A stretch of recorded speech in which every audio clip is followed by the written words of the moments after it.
کا دن ہے اور یہ بڑا خوبصورت دن ہے، بڑا حسین دن ہے، اس لیے کہ عید کو عید اس لیے کہتے ہیں کہ یہ پلٹ پلٹ کر آتی ہے، پلٹنے کو، یہ پلٹ پلٹ کر آنے والی خوشیوں کو عید کہتے ہیں۔ اور ہمارے بزرگوں نے لکھا ہے کہ جو عید ہے، عید گاہ پر میدان محشر کا سما ہوتا ہے، جیسے سما میدان محشر میں ہوتا ہے ہوگا، وہ سما عید کے دن عید گاہ پر ہوتا ہے۔ نمبر ایک، جیسے عید گاہ میں لوگ الگ الگ لباس پہن کر آتے ہیں اپنی حیثیت کے مطابق، تو گویا کہ عید گاہ یہ منظر پیش کرتی ہے کہ جیسے آج تم اپنی دولت کے حیثیت کے اعتبار سے الگ الگ شکل میں آئے ہو، الگ الگ لباس میں آئے ہو، ویسے ہی قیامت کے دن جسے میدان محشر کہتے ہیں، اس دن تم اپنے اعمال کے اعتبار سے الگ الگ حیثیت میں اٹھو گے۔ یعنی آج جس کے پاس جتنی دولت ہے، اس کے پاس اتنا قیمتی لباس موجود ہے، اس کے پاس اتنا خوش لباس موجود ہے، لیکن وہاں جس کے پاس جتنے اچھے اعمال ہوں گے، وہاں اس کو خوشیوں کا معاملہ اتنا زیادہ عطا کیا جائے گا، اسے شان اتنی زیادہ عطا کی جائے گی، اسے عظمت اتنی زیادہ عطا کی جائے گی، اسے اس بزرگی اتنی زیادہ عطا کی جائے گی۔ جب امام آتا ہے، امام کے آنے سے پہلے آپ کو انتظار ہوتا ہے، تو میدان محشر کا یہ بھی منظر ہے۔ قیامت کے دن جیسے عید گاہ پر سب امام کا انتظار کرتے ہیں، ویسے قیامت کے دن اللہ کے فیصلے کا انتظار کیا جائے گا۔ اور پھر ہمارے بزرگوں نے لکھا کہ امام جب خطبہ دیتا ہے تو سب لوگ خاموش چپ چاپ ہو کر کے سنتے ہیں۔ خطبے کے آداب میں ہمارے بزرگوں نے لکھا دائیں بائیں دیکھنا بھی حرام ہے، سلام کا جواب بھی نہیں دے سکتے، اللہ اکبر، یہاں تک کہ درود شریف جو ہے وہ بھی دل میں پڑھنے کے لیے فرمایا گیا۔ اگر اس میں مبارک مصطفیٰ جان رحمت کا آ جائے تو دل میں درود شریف پڑھنے کے لیے کہا گیا۔ یعنی سب کو خطیب کی طرف متوجہ ہونا ہے، نہ آپ چل سکتے ہیں، نہ بول سکتے ہیں، نہ کھا سکتے ہیں، کچھ نہیں، سب لوگ بالکل اٹینشن ہو کر کے امام کی طرف متوجہ ہوتے خطبہ سنتے ہیں بلا تمثیل۔ میدان محشر میں اللہ جب فیصلہ سنائے گا، کسی کا نامہ اعمال دائیں ہاتھ میں ہوگا، کسی کا نامہ اعمال بائیں ہاتھ میں ہوگا، کوئی منہ کے بل گھسیٹا جانے والا ہوگا، کوئی جہنم کا ایندھن بننے والا ہوگا، کسی کو اللہ اکبر تارکول کا لباس پہنایا جانے والا ہوگا۔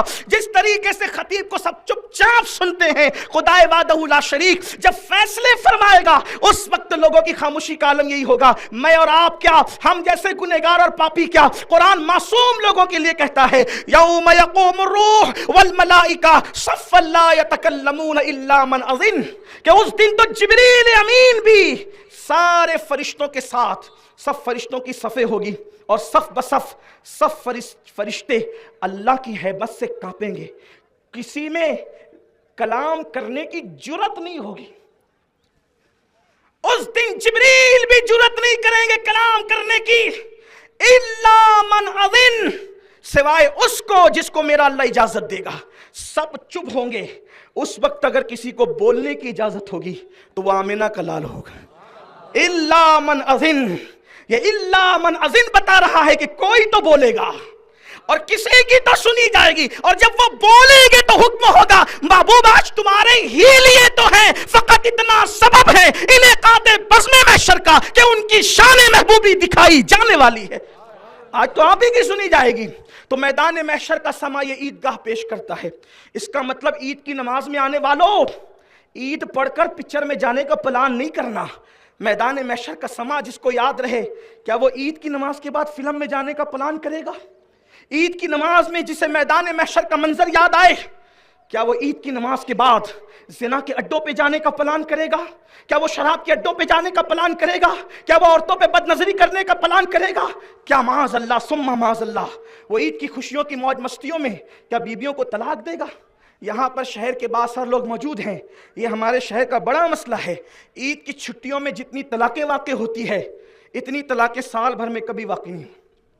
مفتی صاحب جلوگر ہیں، یہ بھی دارالفتاح میں لوگوں کو کی رہنمائی کرتے ہیں، اور بھی ہمارے شہر کے عمائدین موجود ہیں، لیکن یہ ہوتا ہے۔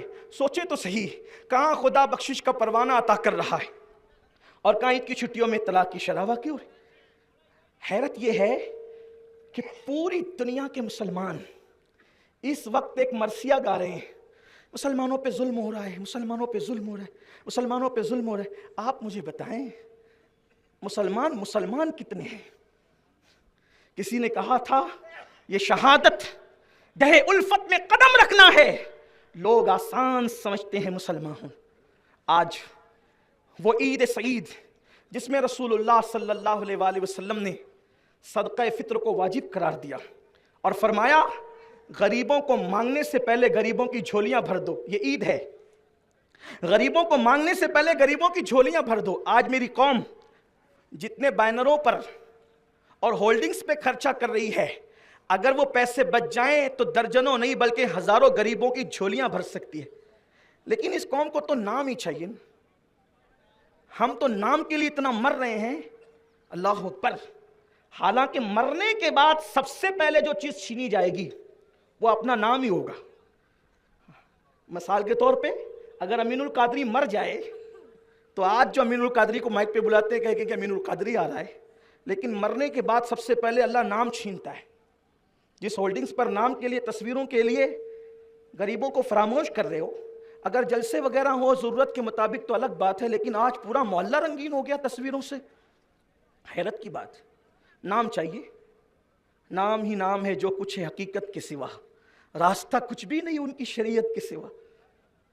امین القادری مرے تو لوگ کیا کہیں گے؟ امین القادری کو اٹھاؤ، اس کا جنازہ لے جاؤ، امین القادری کو دفن کرو. یہ کہیں گے نا. کیا کہیں گے؟ میت کو اٹھاؤ، میت کو نہلاؤ، میت کو دفن کرو. سوچو تو صحیح، جس نام کے لیے اتنا مر رہے ہو، مرنے کے بعد سب سے پہلے نام چھینا جائے. اور اگر آپ نے اللہ کے لیے غریبوں کی مدد کی، امداد کی، تو اللہ آپ کو وہ نام عطا کرے گا کہ مرنے کے بعد بھی اللہ آپ کو سلامت رکھے گا.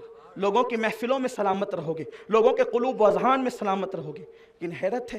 تو میں عرض یہ کر رہا تھا کہ لوگ مختصر کرنا ہے کیونکہ وقت پر گفتگو مکمل کر کے ہمیں بات ختم کرنا ہے. نماز کا طریقہ بھی آپ نے سننا ہے. تو لوگ کہتے ہیں کہ مسلمان پٹ رہا ہے، مسلمانوں کے ساتھ اچھا نہیں ہو رہا ہے. میں کہتا ہوں اس کی خبر آج سے 1450 سال پہلے اللہ کے رسول صلی اللہ علیہ وآلہ وسلم نے دے دیا تھا. اس کو غور سے سننا، میری اختتامی بات ہے. آج کے حالات، اچھا یہ بات یہ ہمارے نبی کی خصوصیت ہے، سیکھا کسی انسان سے نہیں اور سیکھا سب کو رہے.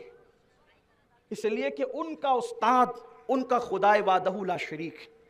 یہ خصوصیات مصطفیٰ جان رحمت سے ہے. وَعَلَّمَكَ مَا لَمْ تَكُنْ تَعْلَمْ وَكَانَ فَضْلُ اللَّهِ عَلَيْكَ عَظِيمًا. کہ محبوب ہم نے آپ کو وہ سب کچھ سکھا دیا جو آپ نہیں جانتے تھے، سب سکھایا.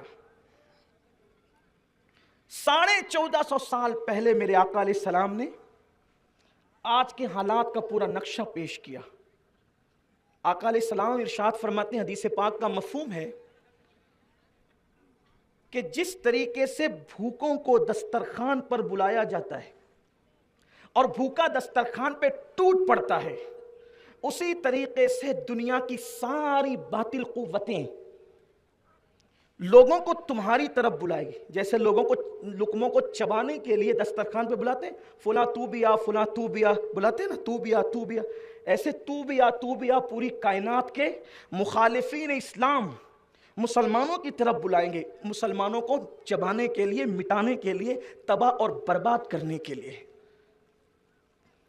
صحابہ کرام نے جب یہ سنا تو عرض کیا، یا رسول اللہ صلی اللہ علیہ وآلہ وسلم، کیا اس وقت ہماری تعداد کم ہوگی؟ کیا ہم تعداد میں کم ہوں گے؟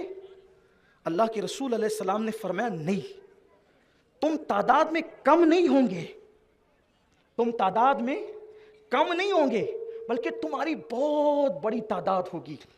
لیکن بڑی تعداد کے باوجود بھی تمہاری حیثیت ایسی ہوگی جیسے سیلاب میں یا سمندر میں جھاگ کی اور کچرے کی حیثیت رہتی. آپ نے دیکھا ہوگا کچرا، سب سیلاب آتا ہے یا سمندر میں جب کچرا ڈالا جائے تو کیسے کچرے کو سمندر ادھر سے ادھر، ادھر سے ادھر اور ادھر ادھر لے کر کے جاتا ہے. میرے نبی غیبدہ نبی صلی اللہ علیہ وآلہ وسلم فرماتے ہیں، تم تعداد میں بہت زیادہ ہوں گے لیکن تمہاری حیثیت ایسے ہوگی جیسے سمندر میں یا سیلاب کے پانی میں جھاگ کی ہوتی ہے، اور لوگ تم پر ایسے ٹوٹ پڑیں گے جیسے بھوکا دسترخوان پہ ٹوٹ پڑتا ہے. اللہ میرے نبی کے اصحاب پر رحمتوں کا نزول فرمائے. ایک ایک بات پوچھ کر کے سارا معاملہ کلیئر کیا. پوچھا، حضور اس وقت ایسی کیا چیز ہو جائے گی مسلمانوں میں کہ مسلمانوں کا روب دبدبہ ختم ہو جائے گا؟ کیونکہ اللہ کے رسول علیہ السلام فرماتے ہیں کہ اللہ نے مجھے یہ خصوصیت دی ہے کہ میرا روب دشمن اسلام پر 1 مہینے کی مسافت تک ہے. یعنی حضور جہاں رہیں گے اس سے 1 مہینے کی دوری تک لوگوں کے دل پر خوف طاری رہے گا. اور حضور کے صدقے میں حضور کی امت کو اللہ نے یہ شان عطا کی کہ اگر کوئی رسول اللہ کا وفادار سچا امتی بن جائے تو اس کا رعب مخالفین اسلام پر طاری رہتا ہے. آپ دیکھ لیں مولائے کائنات کا رعب کہ آج بھی لوگوں کے دلوں پہ طاری نہیں. کہنے والوں نے کہا ہے کبھی زنجیر ہلتی ہے, کبھی در کانپ جاتا ہے, علی کا نام سن کر اب بھی خیبر کانپ جاتا ہے. صلاح الدین ایوبی کا رعب نہیں لوگوں کے دلوں پر, طارق بن زیاد کا رعب نہیں لوگوں کے دلوں پر, عمر ابن خطاب کا رعب نہیں لوگوں کے دلوں پر. ایک زمانہ وہ گزرا کہ اسلام دشمن خواتین اپنے بچے جب سوتے نہیں تھے تو کہتی تھی بیٹا سو جاؤ, یا تو عمر آ جائے گا یا تو صلاح الدین آ جائے گا. یہ رعب تھا. اور آج جس قوم کا رعب اسلام کے مخالفین کے دلوں پر تھا, وہ قوم آج چپکلی چوہے سے اور رات کے اندھیرے میں اپنے سائے سے ڈر رہی ہے. وجہ جس قوم کے دل سے اللہ کا خوف نکل جائے پھر اس قوم کی حالت یہی ہوتی ہے. کیا ہوا؟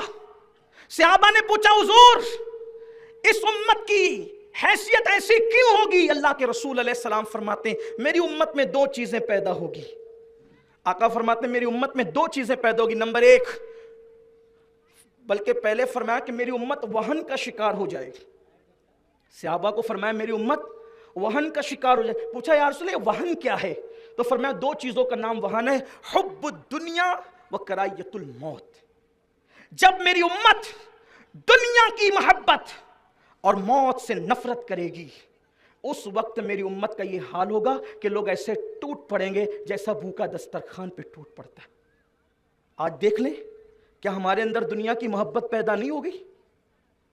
ہم دنیا کی محبت میں ڈوب نہیں گئے؟ یہی مالیگاؤں تھا آج سے 5 سال پہلے کا 5 سال کی بات کر رہا ہوں, جس وقت تو مسلمان رمضان شریف میں دن کو ہوٹل نہیں چلاتا تھا. کیوں؟ اس لیے کہ روزے داروں کو میں نے کیوں چائے پلانا ہے, تو روزے داروں نے تو چائے نہیں پینا ہے.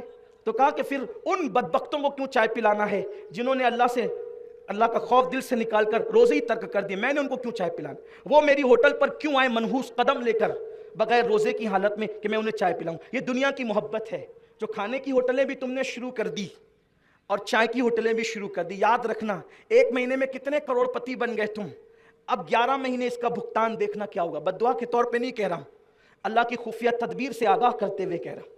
ہاں یہ صورتحال ہے, دنیا کی محبت ہے یہ. پھر اس کے بعد دنیا کی محبت نکالو اور موت سے نفرت مت کرو, حالات بدلیں گے. قرآن کہتا ہے ان اللہ لا یغیر ما بقوم حتی یغیر ما بانفسہم. جو قوم اپنے حالات جب تک نہیں بدلتی اللہ بھی اس کے حالات نہیں بدلتا. اور اس کا حل کیا ہے؟ سب رونا رو رہے ہیں کہ مولانا مصیبت میں امت مصیبت میں. قرآن نے تو 1400 سال پہلے بتا دیا کہ یہ حالات بدلیں گے کیسے. قرآن کہتا ہے ان تصبروا وتتقوا. صبر کہتے ہیں گناہ سے بچنے کو. صبر کی ایک ڈیفینیشن, ایک تعریف یہ بھی ہے گناہ سے بچنا. ان تصبروا گناہ سے بچو, وتتقوا اور تنہائی کی زندگی کو بدل دو, یعنی تنہائی میں گناہ چھوڑ دو, متقی بن جاؤ, اللہ تمہارے حالات کو تبدیل فرما دے گا.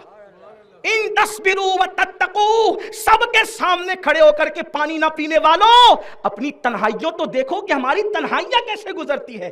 جب لوگوں کے سامنے ہوتے ہو تو ولیوں کی طرح بات کرتے ہو, اور جب تنہائیوں میں ہوتے ہو تو شیطان کا ننگا ناچ بن جاتے ہو. آنکھیں کیا دیکھتی ہے, انٹرنیٹ کس طرح یوز ہوتا ہے, انٹرنیٹ پر کیا دیکھتے ہو, نرم نرم گدوں پہ لیٹ کر کیا دیکھتے ہو, دوسروں کو دوش دیتے ہو یہ وہ کر رہا ہے یہ ایسا کر رہا ہے. یاد رکھو میرے اللہ کی مرضی کے بغیر جب پتہ نہیں ہل سکتا تو میرے اللہ کی مرضی کے بغیر کسی کی گردن پہ تلوار کیسے آتی ہے؟ میرے اللہ کی مرضی کے بغیر لوگ ذلیل کیسے ہوتے ہیں؟ حضرت اما عائشہ صدیقہ نے حضرت سیدنا امیر معاویہ رضی اللہ تعالیٰ عنہ کو خط لکھ کر کے فرمایا تھا کہ جب لوگ چھپ کر گناہ کرتے ہیں تو اللہ ان کی نفرتیں لوگوں کے دل میں پیدا کر دیتے. یہ نفرتیں یوں ہی نہیں آتی, بس اینڈ پر حال آپ کے سامنے پیش کر دیا ہے. لوگ نفرت کی بات کر رہے ہیں ہندوستان میں, نفرت کی. ہم نے کیا کرنا؟ ہم نے کوئی بھڑکاؤ باتیں نہیں کرنا, اس لیے کہ نفرت 2 وجہ سے ہوتی ہے, اس کو سن لیں. نمبر 1, نفرت کوئی سیاست کی وجہ سے کرتا ہے, اور نفرت کوئی اس وجہ سے کرتا ہے کہ اپنے آپ کو صحیح سمجھ کر وہ صحیح کو غلط سمجھتا ہے. اس کی آسان مثال یہ سمجھیں, حضور سے نفرت, مسلمانوں سے نفرت ابو جہل بھی کرتا تھا, اور مسلمانوں سے نفرت حضرت عمر بھی کرتے تھے. دونوں کو نفرت تھی. لیکن ابو جہل کی نفرت سیاسی نفرت تھی، اور عمر ابن خطاب کی نفرت اپنے آپ کو صحیح سمجھ کر صحیح کو غلط سمجھنے کی بنیاد پر تھی. توجہ کرنا.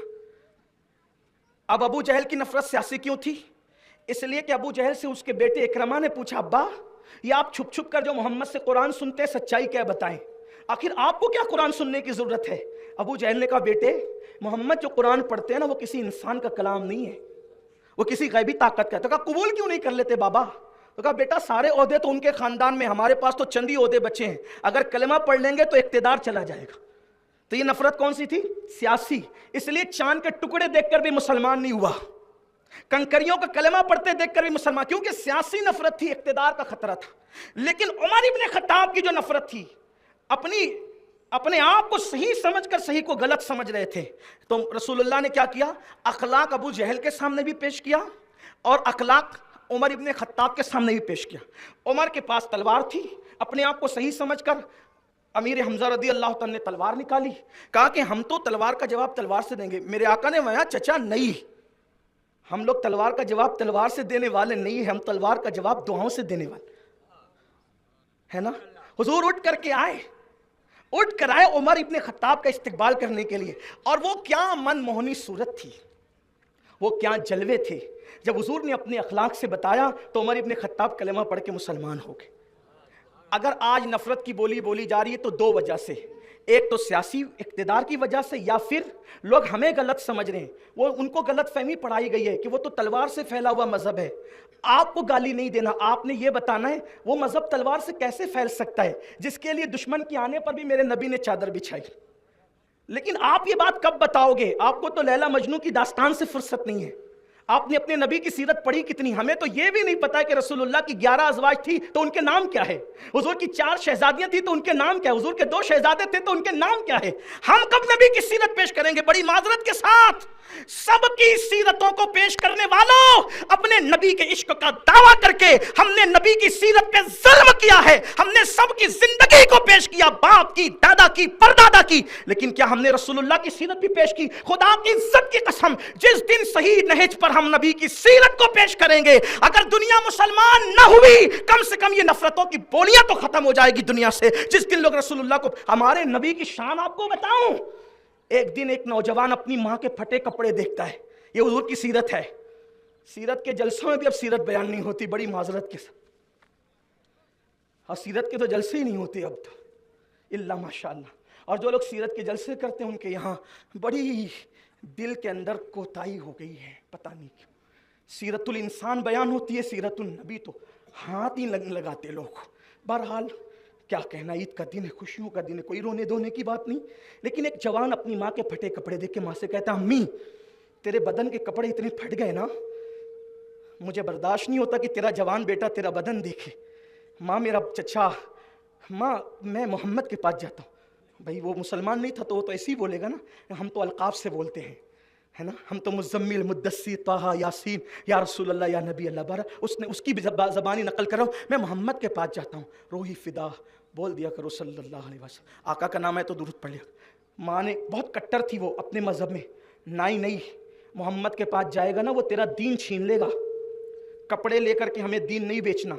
کٹر تھی اپنے مذہب کے اندر، اپنے آپ کو صحیح سمجھتی تھی، صحیح کو غلط سمجھ رہی تھی. کپڑے دے کر دین چھینے گا محمد، تو نے نہیں جانا. تو ماں پھر میں اپنے چچا کے پاس جاؤں، میرا چچا بڑا مالدار ہے. ہاں جا تیرے چچا کے پاس. چچا کے پاس گیا، چچا میری ماں کے کپڑے اتنے پھٹ گئے پہننے کے قابل نہیں ہے. چچا آپ میری ماں کو کپڑے دے سکتے ہیں؟ چچا بھی مسلمان نہیں تھا، ان کے اپنے کردار، ان کی اپنی زندگی. اس نے کہا بہت بھیک مانگتے ہو، جاؤ یہاں سے، کب تک میں تمہیں دیتا رہوں، کب تک میں تمہارا پورا کرتا رہوں، جاؤ یہاں سے.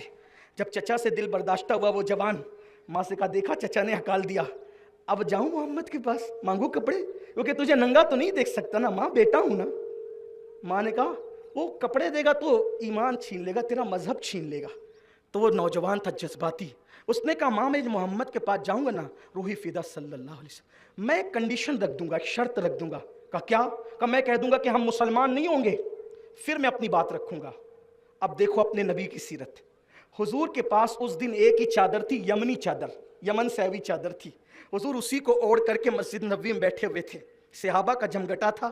اپنے انداز میں کہوں ستاروں نے ارد گرد سے میرے نبی کو گھیر رکھا تھا اور آفتاب نبوت اور مہتاب رسالت پورے آب و تاف کے ساتھ چمک کر کے چاند و سورج کو نور کی خیرات عطا کر رہا تھا.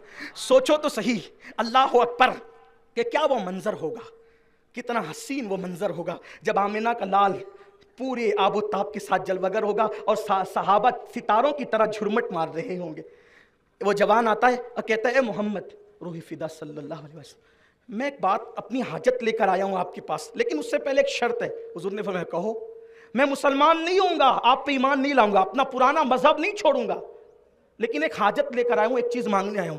حضور نے مسکرا کر کہا, جس کی تسکی سے روتے ہوئے ہنس پڑے اس تبسم کی عادت پہ لاکھوں سلام. میرے آقا نے مسکرا کے کہا کہو کیا بات ہے, مسلمان نہیں ہونا ہے نہ ہونا, کہو تو صحیح بات کیا ہے, کہو تو صحیح بات کیا. یہ دربار محمد ہے, یہاں اپنوں کا کیا کہنا, یہاں سے ہاتھ خالی غیر بھی جایا نہیں کرتے. کہو نا کیا بات ہے, مسلمان نہیں ہونا ہے, کوئی بات نہیں, کہو تو بات کیا ہے. اس نے کہا میری ماں کے کپڑے اتنے پھٹ گئے کہ پہننے کے قابل نہیں ہے, میری ماں کو کپڑے کی ضرورت ہے. میرے آقا نے فرمایا میرے پاس اس وقت کپڑے تو نہیں ہے, یہی ایک چادر ہے جس کو میں اوڑھ کر کے بیٹھا ہوں, یہ تیری ماں کو لے جا کر کے پیش کر دیں. یہ سیرت مصطفیٰ ہے جس کا نبی اس شان کا مالک ہو کہ کوئی مانگنے والا یہ کہہ کر آتا ہو کہ ہم مسلمان نہیں ہوں گے, دینا ہو تو دو, وہ اپنی اتار کر چادر دے دیتے. جب بیٹا چادر لے گیا تو آنکھوں میں آنسو تھے, اس کی آنکھ میں آنسو تھے. ماں نے کہا کیوں رو رہا ہے, کہا ماں چچا نے چچا ہو کر تیرا دیور ہو کر کے ہکالا, اور میں نے محمد سے کہا کہ ہم مسلمان نہیں ہوں گے, ان کے پاس کپڑے نہیں تھے دینے کے لیے, اپنی چادر اتار کر کے دے دیا, لو ماں اس کو پہن لو. ماں نے کہا اب چادر بعد میں اوڑھوں گی, پہلے محمد کا کلمہ پڑھ کے مسلمان